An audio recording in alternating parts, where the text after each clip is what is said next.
Hey, greetings, world history. Welcome to the fourth week of our online learning here in semester three.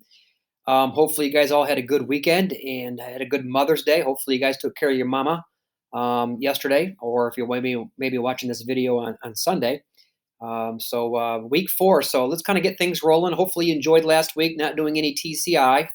And unfortunately, with no TCI, you had back-to-back videos of Mr. Flynn. So hopefully, I didn't bore you too much, with being the sage on the stage again. So we're going to go back at it now with our next big idea, our next topic, dealing with the country of Israel. And I know that we probably have splashed Israel a little bit, during the course of the year. And so I guess maybe take a bigger, more thicker look, at this country in the Middle East and some issues with Israel and its borders and kind of dealing with our big idea here of some conflict, cooperation, security, and challenges, terrorism, militia, and new technologies. So that's our launch. As you can see, it's on our class site and also in our Google Classroom.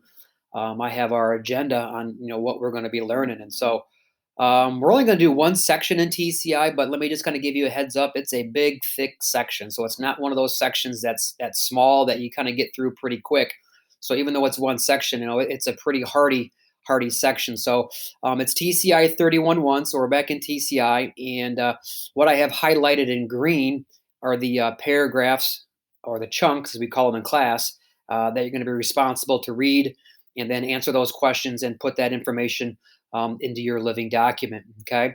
Obviously the Middle East is if you watch the news, or if you watch the news before Corona, the Middle East was always a flashpoint of controversy, a flashpoint of violence. And so maybe hopefully during this next week can maybe understand some of the issues that have been going on in the Middle East with Israel and its neighbors that border Israel. So 31-1 is going to deal with the Arab-Israeli conflict, and it just kind of gets into the two main reasons why there's conflict between the Israeli Jews and the Arabs. That's pretty self-explanatory. Roots of the conflict. Obviously, I think religion will come into play, land will come into play, and you can see that there are some questions there that you'll need to answer, and you get a question there kind of dealing with your Schoolcraft IQ. So that's always an advantage when we get to use our Schoolcraft IQ. I'm going to have a video I'll put Tuesday morning that deals with the 6-Day War that Israel fought back in the 60s.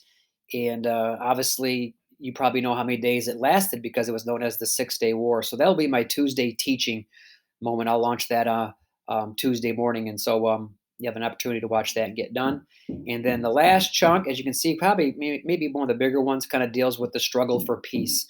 And so kind of deals with a couple of peace accords, peace processes that took place, the Camp David Accords, the Oslo Accords, and some things that happened after each of those processes for peace, whether it be Camp David or Oslo.